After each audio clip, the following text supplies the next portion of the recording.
Buenos días, compañeros de tutor. En el día de hoy queremos explicar sobre la arquitectura financiera internacional en el marco regulatorio y el concepto para la presentación de estados financieros individuales. Quienes conformamos este grupo somos Antonio José Caro, Diana Medina, Ana Camargo y yo, Juan.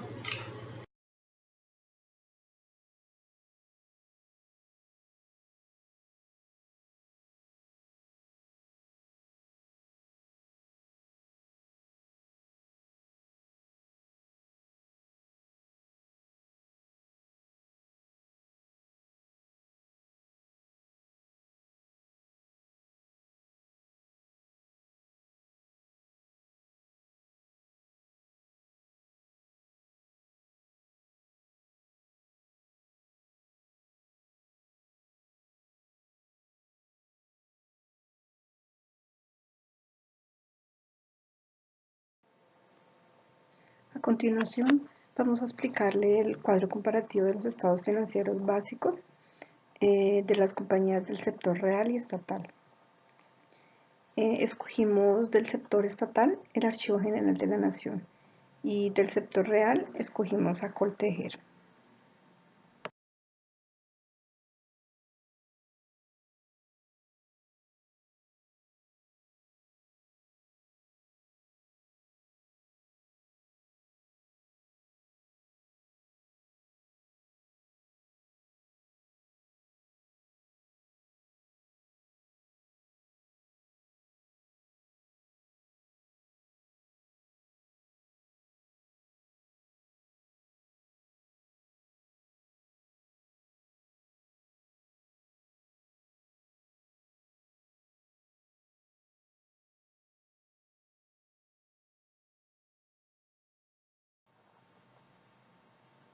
A continuación, vamos a presentar nuestra lista de chequeo que está diseñada de la siguiente manera.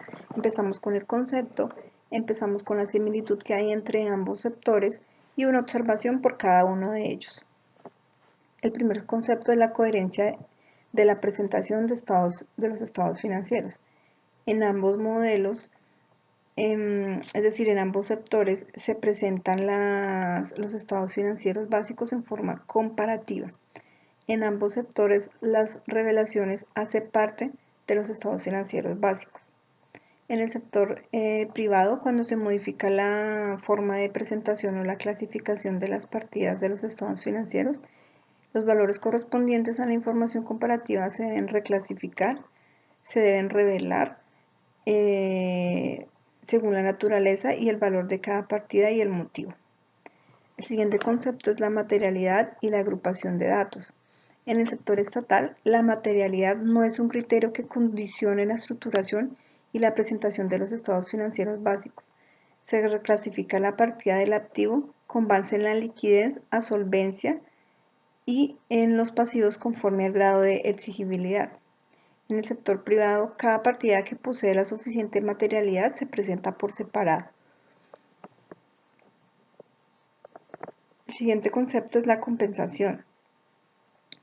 En ambos sectores no se compensan ni activos con pasivos ni ingresos con gastos. En el sector privado hay una posibilidad de que alguna norma específica lo permita o requiera la compensación. El siguiente concepto es la identificación de los estados financieros. En ambos sectores se puede identificar que los estados financieros que presentan llevan el nombre de la entidad, la fecha de la presentación, el nivel de redondeo, la moneda de presentación. En el sector privado se indica si corresponden a una entidad individual o a una entidad económica.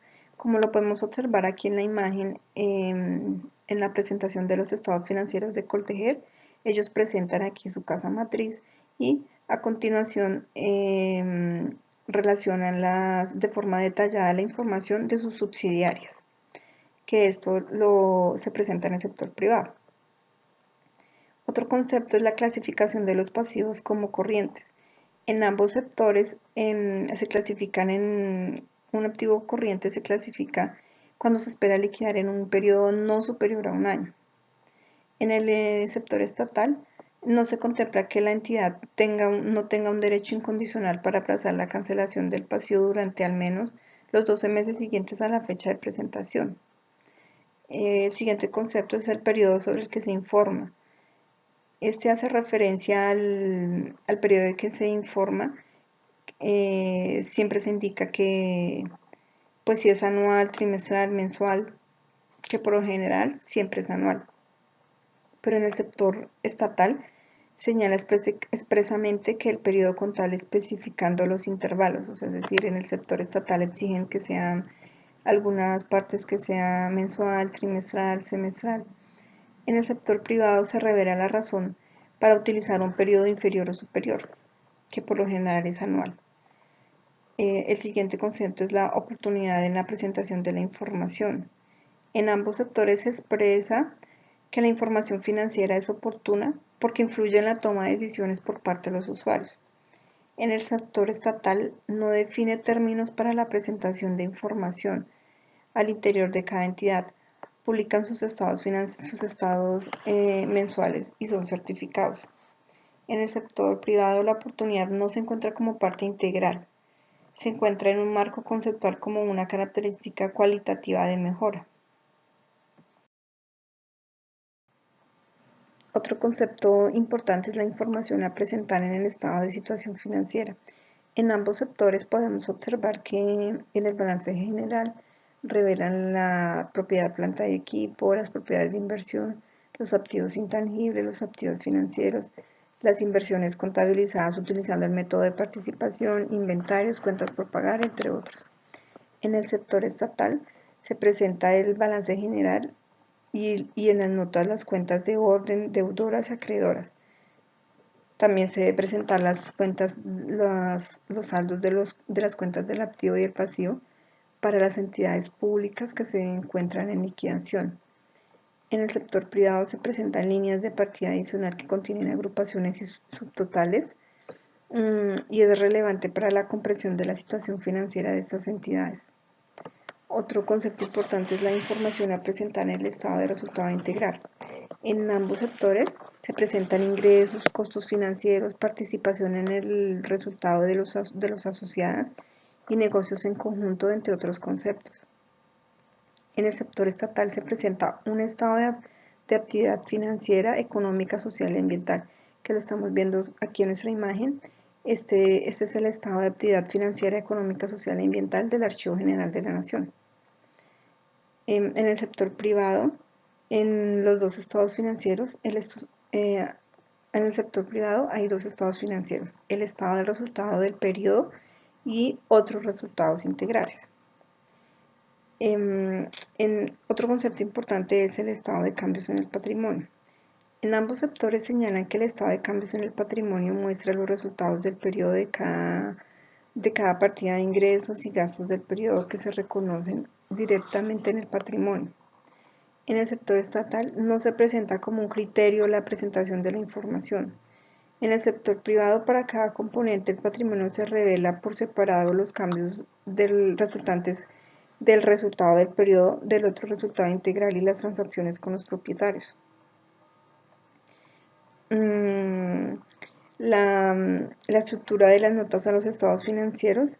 En ambos sectores generan notas a los estados financieros y se incorpora un resumen de las características, las políticas, las prácticas contables de la entidad, aspectos y otros aspectos que pueden afectar la información contable.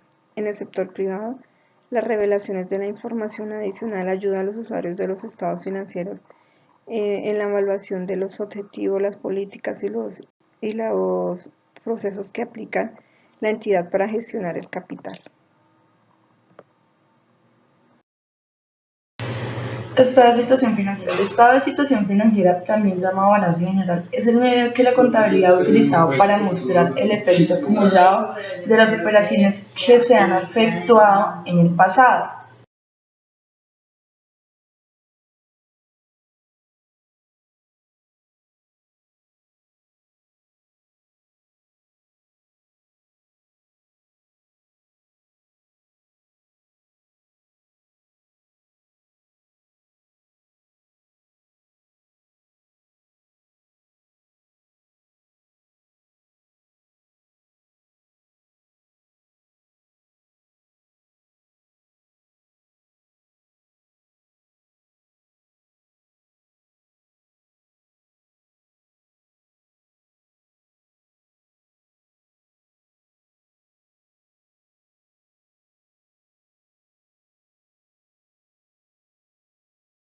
Partes del estado de situación financiera del cuerpo. En el cuerpo se presentan las partidas que se componen la ecuación contable básica, que es activo igual pasivo más patrimonio.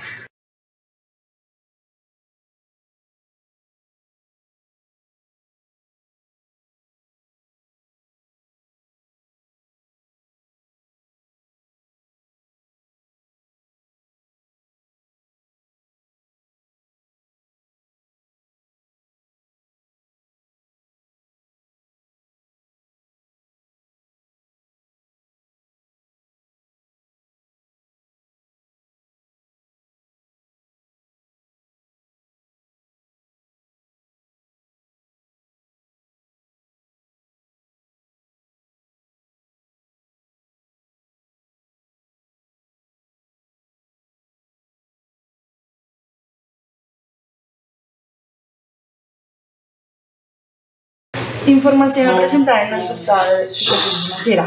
Está el activo, que son los bienes y derechos que posee la empresa y de los cuales se espera obtener un beneficio en el futuro. El activo corriente son aquellos activos con mayor grado de liquidez. Entre ellos tenemos efectivo, equivalentes de efectivo, cuentas por cobrar, otras cuentas por cobrar, inventarios, gastos pagados por anticipado.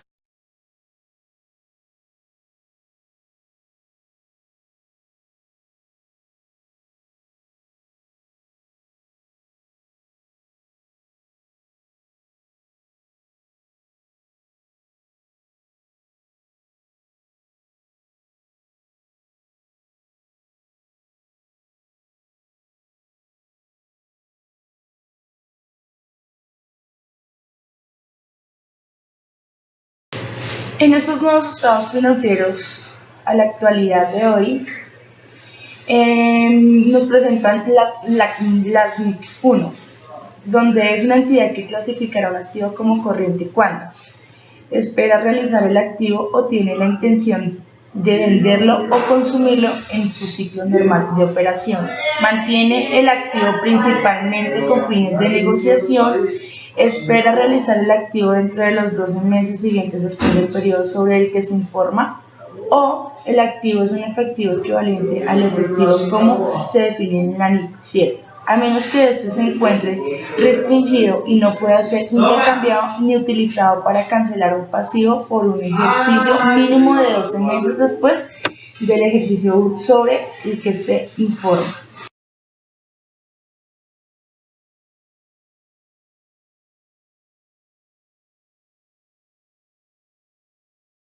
El activo no corriente son aquellos activos con menor grado de liquidez, aquellos que se pueden convertir en efectivo en un plazo mayor a un año. Entre ellos tenemos los activos fijos, que son terrenos, muebles, maquinarias, equipos, entre otros, y su depreciación.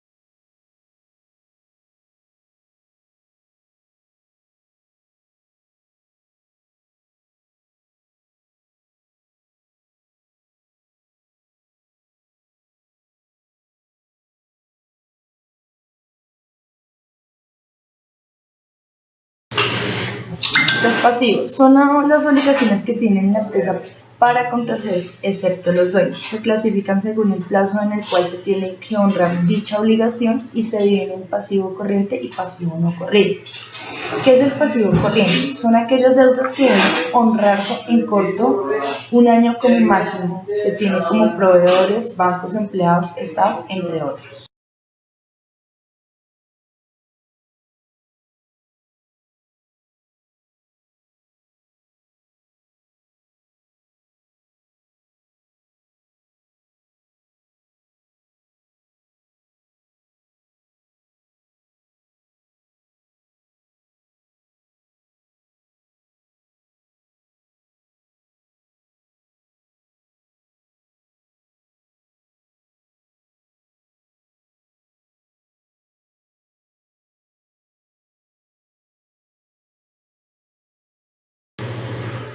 Pasivo no corriente. Son aquellas deudas que deben honrarse en el largo plazo, más de un año. Se tienen hipotecas, tenedores de bonos, entre otros. Patrimonio. Son obligaciones que la empresa tiene con accionistas, se tienen como capital y unidades acumuladas.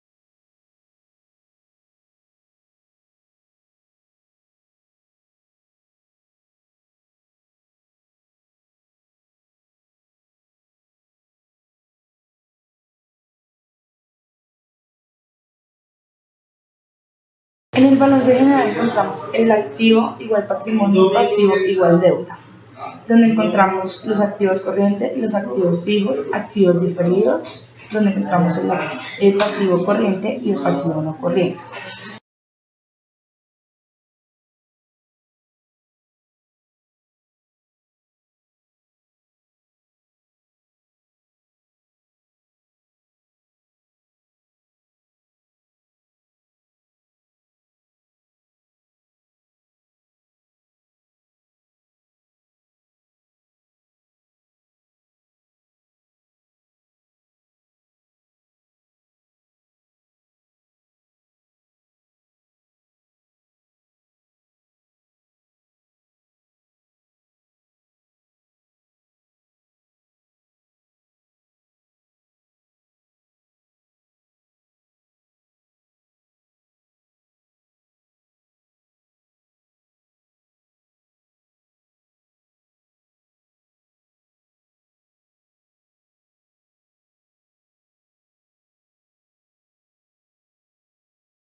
En el estado de resultados queremos dar la muestra de la rentabilidad de la empresa durante un periodo, es decir, la ganancia y o pérdida que la empresa tuvo o esperará tener. Se conoce también como estado de ganancias y de pérdidas que tenemos en nuestro estado de resultados.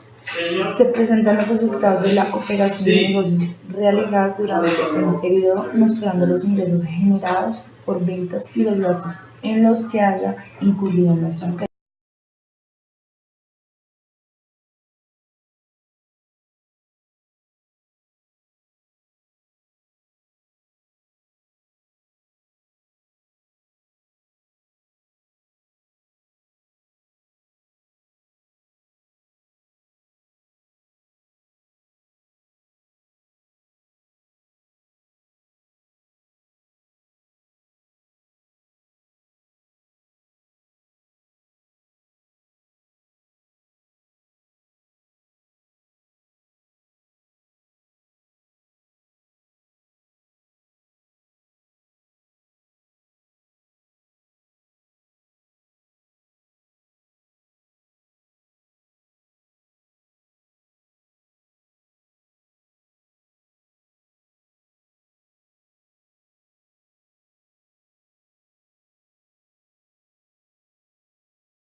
En los estados de resultados vamos a encontrar las ventas. Representa la facturación de la empresa en un periodo de tiempo a valor de venta. No incluye el IGB. Vamos a encontrar el costo de venta, donde se representa el costo de toda la mercancía vendida. Vamos a encontrar la utilidad bruta, son las ventas menos el costo de ventas. Y los gastos generales de ventas y administrativos, que representan todos aquellos rubros que la empresa requiere para su normal funcionamiento y desempeño, donde puede ser el pago de servicios de luz, agua, teléfono, alquiler, impuestos, entre otros.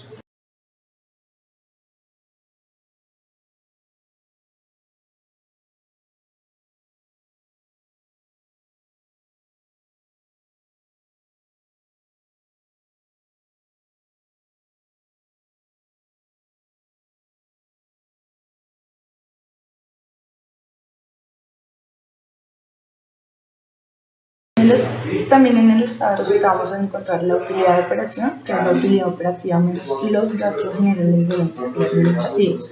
También vamos a encontrar los gastos financieros, que representan todos aquellos gastos relacionados a endeudamientos y servicios del sistema financiero. También vamos a encontrar la utilidad antes de impuesto, que es la unidad de operación menos los gastos financieros y es el monto sobre la cual se calculan los impuestos. Y por ende, los impuestos, que es el porcentaje de utilidad antes de impuestos y es el pago que la empresa debe efectuar al Estado.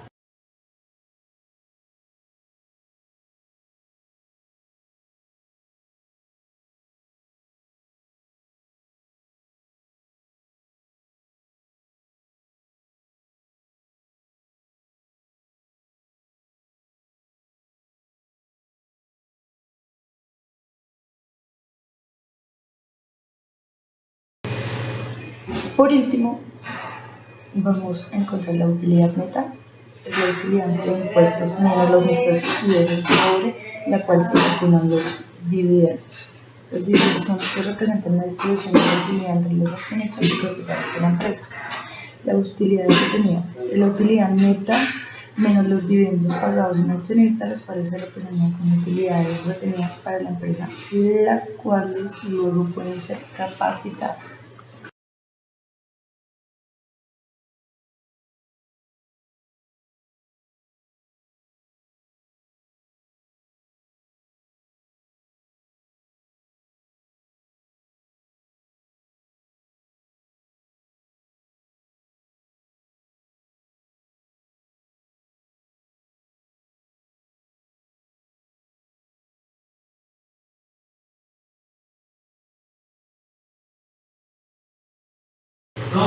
El estado de cambio de patrimonio. El estado de cambio de patrimonio es uno de los 5 estados financieros básicos que se elaboran a partir de la información contable. El estado de cambio en el patrimonio tiene como finalidad mostrar las variaciones que se sufran los diferentes elementos que componen el patrimonio en el periodo determinado.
Cordial saludo, compañeros, tutor.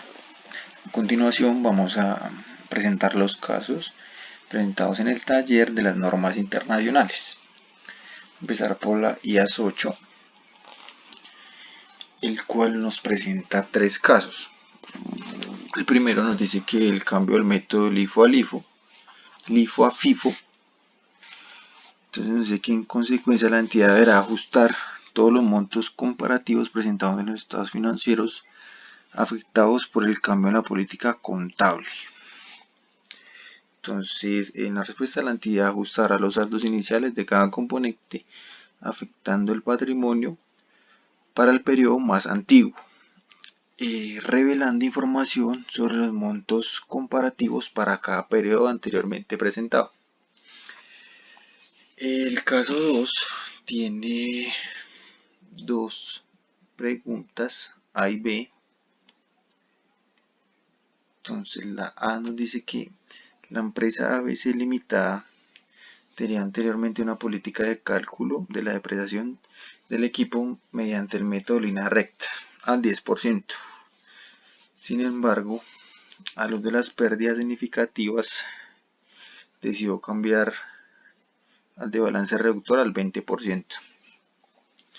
Entonces, la respuesta la encontramos en el párrafo 62, donde nos dice: se puede utilizar diferentes métodos de depreciación para distribuir el monto depreciable de un activo de manera sistemática a lo largo de su vida útil. Estos incluyen el método lineal. El método lineal se debe escoger según el que sea más efectivo para la empresa. En el caso B, dice que la empresa ABC Limitada tiene una práctica anterior de reconocer ingresos por ventas en el momento de envío de productos a minoristas en el periodo actual. Sin embargo, los ingresos por ventas no han sido reconocidos por la empresa ABC hasta que los bienes vendidos a los minoristas sean revendidos a los consumidores finales.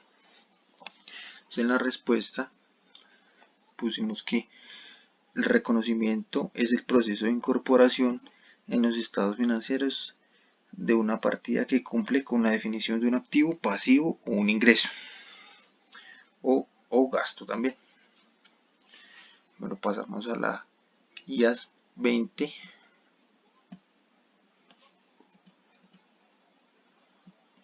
Entonces, esta nos presenta 3 casos. Perdón, 2. Bueno, entonces el primero dice: la empresa de metales a menudo recibe donaciones de inversión de los gobiernos como distribución de gastos a capital. La subvención del gobierno puede tomar la forma de una transferencia de un activo no monetario, como la tierra, para uso de la empresa. Listo. Entonces la pregunta es: ¿cuándo y cómo debería la compañía reconocer tales subvenciones gubernamentales y cómo deberían medirse estas subvenciones? Bueno, entonces la respuesta dice que un subsidio se define como una asistencia gubernamental en forma de transferencia de recursos a una entidad. Entonces, las subvenciones del gobierno excluyen formas de asistencia al gobierno a las que no se pueden asignar un valor de manera razonable, así como transacciones con el gobierno que no pueden distinguirse de otras operaciones normales. Para contabilizar estas transacciones en el estado de resultados, se debe aplicar el reconocimiento según enunciados en el párrafo 24.4 a 24.5 de la NIF. El siguiente caso nos dice que supongamos que a 31 de diciembre de 2004 una empresa recibió del gobierno una subvención en forma de transferencia de una infraestructura que usara emisiones peligrosas como gases peligrosos, con un valor razonable de $1 millón y una vida útil estimada por 10 años. Se solicita la respuesta. La pregunta dice: ¿cómo son las entradas de grabación? O sea, ¿cómo se debe contabilizar? Entonces miramos acá la respuesta. El reconocimiento del subsidio contable se llevará a cabo cuando haya una seguridad razonable de que la empresa cumple con las condiciones asociadas con él y que recibe el subsidio. Esto requiere que haya una certeza razonable en los dos hechos, ya que la norma internacional define el momento en el que la contabilidad debe reflejar una subvención. Entonces nos pide que coloquemos un ejemplo. Entonces dice, una empresa recibe una subvención de $15.000 el 15 de septiembre de 2018. La concesión de la subvención tuvo lugar el 6 de abril. Entonces, ¿cómo se va a aplicar? Entonces, el reconocimiento de la subvención debe realizarse el día 6 de abril, independientemente de que el dinero se haya recibido el 15 de septiembre. Entonces, bueno, continuemos con la IAS 10.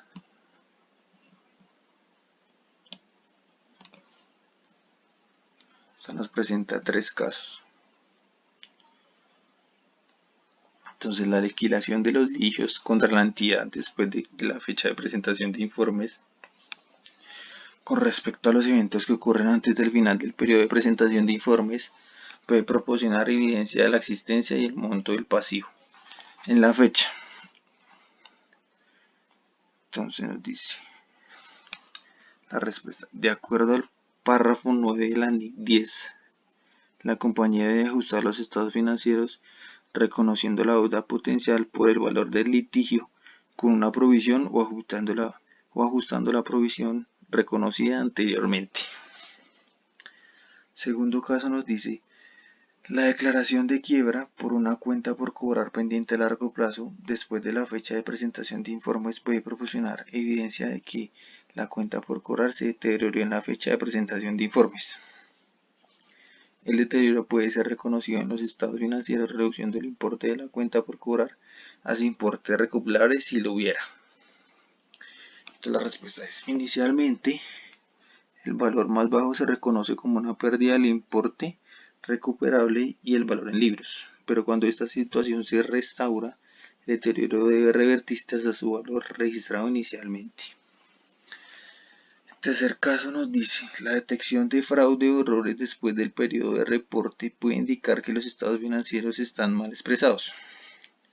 Los estados financieros pueden ajustarse para reflejar la contabilidad de los errores o fraudes que se relacionen con el periodo de representación. De acuerdo con la NIC 8 políticas contables, ¿qué se puede hacer respecto a los errores?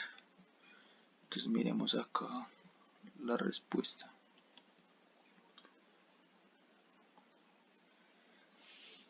El principio general de la NIC 8 es que una entidad debe corregir retrospectivamente todos los errores importantes del periodo anterior en el primer conjunto de estados financieros.